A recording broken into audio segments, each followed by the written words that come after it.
दोस्तों नमस्कार। मेरे वीडियो अच्छी लग रही है ना, तो फिर सब्सक्राइब क्यों नहीं करते? प्लीज सब्सक्राइब जरूर करें। मदनपुर गांव में कुछ दिनों से खौफ का माहौल फैला हुआ था और यह खौफ एक चुड़ैल को लेकर था जो लोगों को मरने के बाद गटर के गंदे कीचड़ से लथपथ कर देती। अरे बाप रे, गांव में पिछले महीने से ही लोगों की मौतें हो रही हैं और मरने वाला हर एक व्यक्ति गंदे कीचड़ में ही क्यों लथपथ होता है। मुझे तो लगता है कूड़ा इन लोगों को मार मार के नाले में रजनी भाभी, चंदा बहन, पूनम दीदी, यह सब तो घर में ही मरी मिली थी और उनके शरीर पर भी बदबूदार कीचड़ लगा हुआ था। अब मुझे यह समझ नहीं आ रहा कि यह कौन से नाले में गिरकर मरी थी। तुम्हारी बातों में दम तो है, लेकिन क्या कर सकते हैं। कोई नहीं जानता कि आखिर गांव के लोगों की एक ही तरह से मौत क्यों हो रही है और मरने वाला इंसान बदबूदार कीचड़ से क्यों सना होता है। गांव वाले बहुत हैरान थे, उन्हें कुछ भी समझ नहीं आ रहा था। ऐसे ही समय बीत रहा था। एक रोज देर रात गांव के बूढ़े सरजू को एक परछाई नजर आती है। जब सरजू परछाई का पीछा करता है तो वह देखता है कि वह परछाई एक घर में गई है। असल में वह एक चुड़ैल थी। यह तो एक चुड़ैल है, यानी गांव में जितनी भी मौत हो रही है वो यह चुड़ैल कर रही है। और गांव के लोग सही थे, लेकिन इसके पीछे का कोई तो कारण होगा कि आखिर क्यों गांव के लोगों को खत्म करने की सोच रही है वो चुड़ैल, या उसके पीछे कोई मकसद भी होगा या फिर कोई बदला। सरजू को अपनी जान प्यारी थी। वो उस चुड़ैल का पीछा तो करता है, लेकिन अपनी जान की परवाह करते हुए वहाँ से घर लौट आता है। अगली सुबह गांव में एक और मौत हो चुकी थी। गांव के लोग आपस में उस मौत के बारे में बातचीत कर ही रहे होते हैं कि तभी सरजू वहां पहुंचता है। तुम लोग बिल्कुल सही थे। गांव में जो भी मौत हो रही है वो एक चुड़ैल ही कर रही है। उस क्या मकसद है, वो क्या चाहती है, इसके बारे में हमें नहीं पता। कल रात जब मैं सोने जा रहा था तो मैंने एक परछाई देखी और जब मैंने उसका पीछा किया मुझे पता चला कि वो परछाई एक चुड़ैल है। बाप रे, इसका मतलब हम सही थे। गांव में पिछले कुछ दिनों से गांव के लोग जिस चुड़ैल को देख रहे थे वह सच था। मुझे तो मजाक लग रहा था। आज तक मैंने कोई भूत, प्रेत और चुड़ैल नहीं देखा।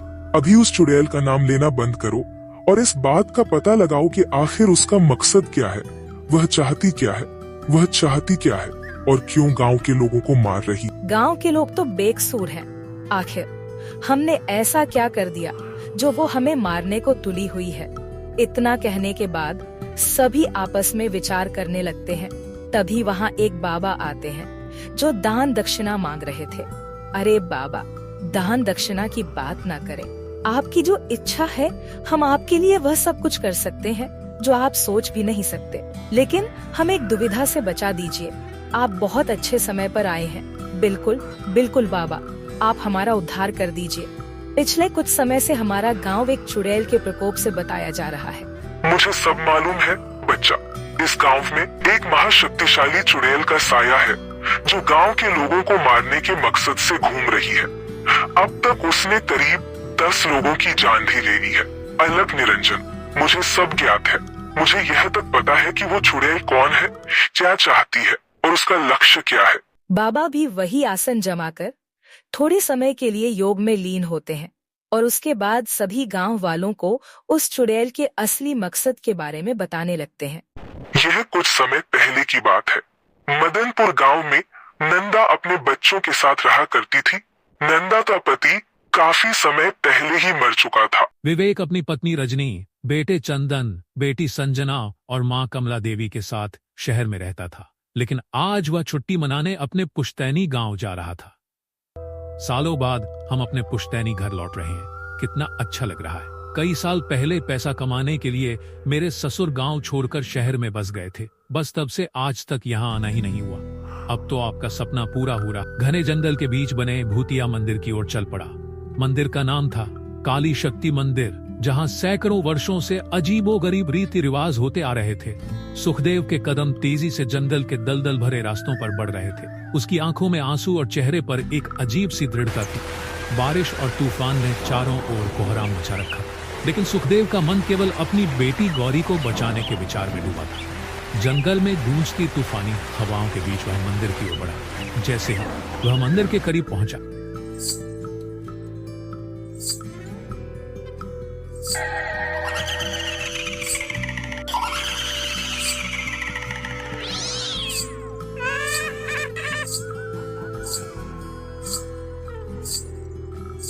ये चैनल केवल मनोरंजन के लिए है। हम किसी भी तरह की अंधश्रद्धा को बढ़ावा नहीं देते।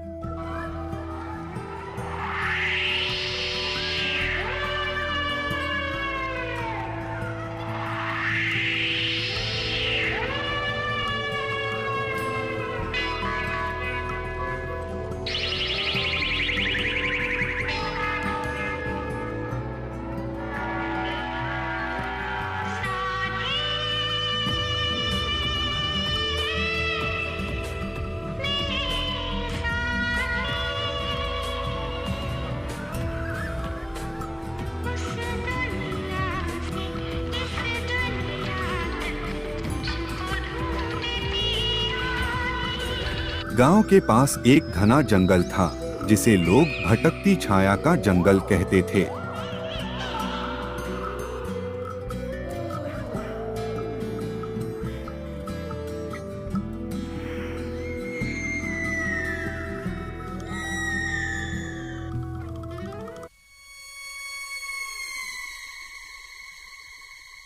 गांव वालों का कहना था कि जिसने भी उस छाया को देखा वह कभी अपनी सही हालत में वापस नहीं लौटा। यह कहानी कई साल पहले की है। गांव में एक युवक था जिसका नाम अर्जुन था। अर्जुन साहसी था और ऐसी कहानियों पर यकीन नहीं करता था। एक दिन उसके दोस्तों ने उसे चुनौती दी कि अगर वह इतना ही निडर है तो रात को जंगल में जाकर भटकती छाया को ढूंढ कर दिखाए। अर्जुन ने हंसते हुए यह चुनौती स्वीकार कर ली। अगली रात अर्जुन अकेला ही जंगल में गया। उसके पास सिर्फ एक लालटेन थी जो हल्की हल्की रोशनी फैला रही थी। जैसे जैसे वह जंगल में गहराई तक जाता गया, चारों तरफ अजीब सी खामोशी पसरने लगी। हवा भी जैसे ठहर गई थी।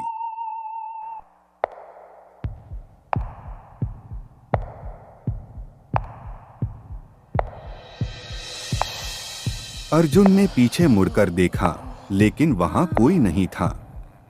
उसने इसे अपनी कल्पना समझकर नजरअंदाज कर दिया और आगे बढ़ता रहा। लेकिन तभी उसे लगा कि उसकी लालटेन की रोशनी मंद हो रही है। अचानक ठंडी हवा का एक झोंका आया और लालटेन बुझ गई। अब जंगल में पूरी तरह से अंधेरा छा गया था। अर्जुन ने जैसे ही अपनी जेब से माचिस निकालने की कोशिश की, उसे महसूस हुआ कि कोई उसके बेहद करीब खड़ा है। उसकी रीढ़ की हड्डी में एक सिहरन दौड़ गई। अर्जुन ने साहस बटोरकर धीमी आवाज में पूछा, कौन है वहां? तभी अंधेरे में एक हंसी गूंज उठी। यह एक ऐसी हंसी थी जो डर से अर्जुन के रोंगटे खड़े कर गई। उसने देखा कि एक काले साए जैसी आकृति उसके सामने खड़ी थी। उसकी आंखें लाल अंगारों की तरह जल रही थीं। छाया ने धीरे धीरे अर्जुन की ओर हाथ बढ़ाया और अर्जुन की सारी हिम्मत जवाब दे गई। वह चिल्लाते हुए पीछे भागने लगा। भागते भागते अर्जुन को लगा कि उसके कदम भारी हो रहे हैं और उसका शरीर सुन्न पड़ने लगा है। वह गिर पड़ा और उसके कानों में छाया की आवाज गूंजने लगी, कोई यहाँ से जिंदा नहीं लौटता। अगली सुबह गांव वालों ने अर्जुन को जंगल के किनारे बेहोश पाया। उसकी आंखें खुली थीं, लेकिन उनमें कोई चमक नहीं थी। वह होश में तो था, लेकिन किसी से कुछ नहीं कहता, बस बड़बड़ाता रहता, वो मुझे देख रही थी, वो मुझे जाने नहीं देगी। गांव के लोग मानते हैं कि अर्जुन की आत्मा अब भी उसी छाया के शिकंजे में है और जंगल की ओर देखने की हिम्मत आज भी कोई नहीं करता, क्योंकि कहते हैं कि भटकती छाया अभी भी वहां भटक रही है, किसी और को अपना शिकार बनाने के इंतजार में।